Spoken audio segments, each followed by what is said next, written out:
Hey everybody, it's Liz. Today I'm going to share with you a Halloween project that I created a couple of, it's been about a week. I just haven't had a chance to, make a video and share it with you. I've just been super busy. I can't even tell you, but I've had a chance to craft here and there, and I've made a couple of things, so I'll be sharing that. But today's project is a Halloween project, of course. Halloween is right around the corner. Super excited about that. And today's project is a card, really fun, those pop-up cards. They're so cute and they're so fun to make. I've made several of them and I've shared them with you here on YouTube. But this one is a Halloween theme, like I said before. And the paper collection I used is Haunted Hollows by Teresa Collins. Now this is an older paper pad, probably about maybe 3 years ago, something like that. But I just like this one because of the traditional, black and white and orange colors, and I thought that'd just be perfect for my project. So this is the paper pad I used, 6x6. And then I also used a lot of dies and then a couple of Tim Holtz goodies. I used Tim's Distress Embossing Powder. I love this stuff. I like it because of the grainy texture, and I'll share with you how I used that in just a second. But I used this. I also used Tim's embossing folder. This is the brick embossing folder. Super cool. And then I also used lots of dies. These are just a few. I didn't want to bring everything out that I used, but let me share with you. I used the Sizzix Ghost number 2. And this is a really cool die because it's got 2 ghosts. I'm not sure if you guys are able to see them, but one is big and one is small. And they're just, the right size for my project. They were spooky but cute, at the same time. So I used that. I also used this one here by Tim Holtz as well, and this one's called Graveyard, and this is one of the On the Edge dies. So I used the graveyard scene for my project. And then I also used one of my favorites, the branch tree, and this is by Tim Holtz Alterations, and you guys are all familiar with these dies. I love using the branch tree. Basically what I did is I cut the tree out of chipboard, and this is where I used that embossing powder, and I'll share that as soon as I have my project up here. And then of course the rickety house. Can't have a Halloween project without this awesome rickety house, and this is also by Tim. Okay, love this one. I have used this so many times. I'm so glad that I got it a while back. But okay, well, like I said, it is a card, and it is a very cool pop-up card. Look at that. I think it turned out really, really cool. You know what, let me put this back here just a little bit, and I'm going to bring this up some so you guys can see the whole thing. Super cool. Look at it. So awesome. Turned out really, really cool. And I have made about 3 of these cards. They are so fun to make because you can add all sorts of little embellishments in the middle, and they're really cool because they just fold like this.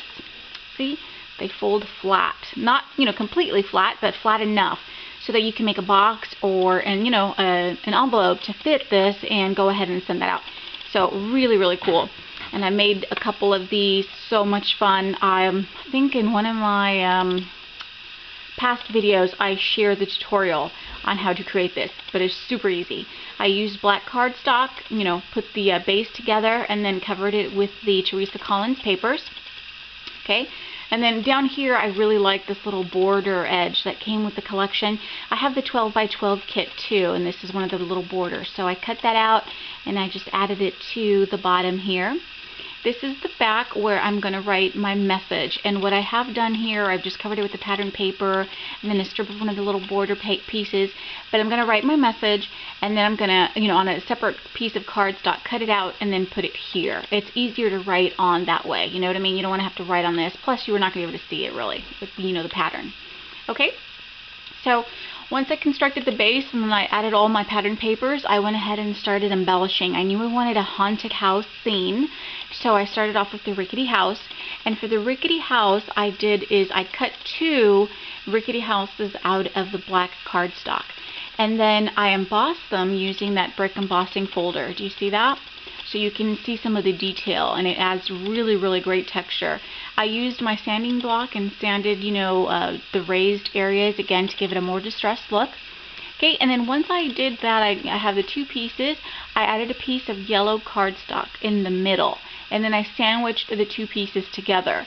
That way the yellow is in the middle and you really don't see it. So this is the front of the rickety house, and then no, this is the back of the rickety house. Okay, so that yellow piece of cardstock is just sandwiched in the middle, and it just makes it look like there's light coming out, you know, from the windows and the doors. So I think it looks really cool. And let me see, what else did I do? Okay, so again, that's a haunted house scene. You have to have your you know, branch tree, and the tree looks really cool. I hope you guys can see the texture of the embossing powder. But what I did here is I just cut it out of chipboard, like I said. I went ahead and dabbed black acrylic paint all over it, and then the black soot distress ink, and then I just, you know, used my embossing powder on there, my heat tool, and embossed that, and it just came out really cool because it just looks like a dead tree. Not, you know, completely dead, of course, because you can see some leaves on it, but it gives it that, you know, really cool texture, and I love it. Turned out really cool. And I added a couple of little leaves just to make it look like there's still some life there yet, you know, some life to the, you know, the little tree is not completely dead. So I just have these cute little leaves, and I have this super tiny punch. Let me see if I have it here. I thought I brought it up here, but it's just a really tiny little punch. See, and it's like a little leaf. And then I just used pieces of scraps from the pattern paper, and then I inked the edges. I kind of wrinkled them up a little bit before I adhere them to the tree. So I've got a couple on the tree itself, and then if you can see down at the bottom, I've got a couple here, like, you know, they just fell from the tree branches, and then there's a few down there in the middle part. And let me see, what else did I do? Oh my gosh, look at my ghost. I love my ghost. I think they turned out really cool. I wanted them to look, you know, realistic, but I didn't want them in white, you know, so I wanted to give them that translucent look. And all I did is I used this piece of packaging, and I picked this up. Remember when the the Bind It All system was being sold at Tuesday Morning, and everybody was picking up those little chipboard pieces? Well, this is one of the pieces that comes inside of it. I picked it up for the chipboard. I don't even have the Bind It All, so I'm not going to use it, but I really like this because you see how you can see through it, but it's got like a frosted look, and I thought this would be perfect for my ghost. So I, you know, that's what I used to use, you know, through my Sizzix or my Big Shot, and I die cut the ghost out of that. Aren't they cool?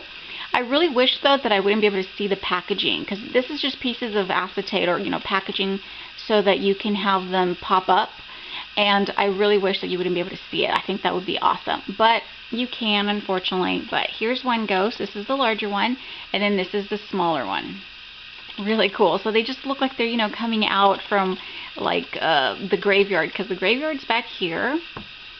See that? This is where I used the on the edge die.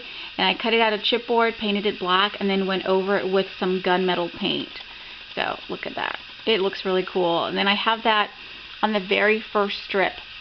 I like to add a lot of little, you know, embellishments in my pop-up cards. So I have 4 little strips in here. And that's where I add all the little embellishments. And I've got, you know, like I said, the little pieces of acetate is what holds all the things together. So it looks like it's floating or flying around. I've got a couple of bats. This is the Tim Holtz bats, the mover and shaper. And I cut it out from flocked paper because I wanted it to look like, you know, sort of furry, if you will. I mean, bats are mammals after all. So I've got one up there. There's one above the house. Really cool. And I like how they kind of move, you know. And let me see what else. A couple of pumpkins. You can see the pumpkins down there. One is chipboard from the coordinating chipboard die cuts from the Teresa Collins collection. And then that other one was just fussy cut from one of the papers. And I did glossy accents on the eyes, the nose, and the mouth, just to make it look like, you know, the light is shining. You know, a little jack-o'-lantern. So, and then over here, just for a little detail, I added this die cut, and this is from the Magnolia Doohickey Volume 6. Hey, if you guys have this one. It is the spider die, spider web die, that's back here. There it is. So I use that to, you know, again, use some scraps, and I have like a spider web right there, and a spider web over here. Again, to add to the little gloomy or spooky Halloween scene. And then I've got a little surprise. I don't know if any of you noticed, but there's someone in the background. Do you guys see him? It's Mr. Skeleton from my last project. You guys remember him?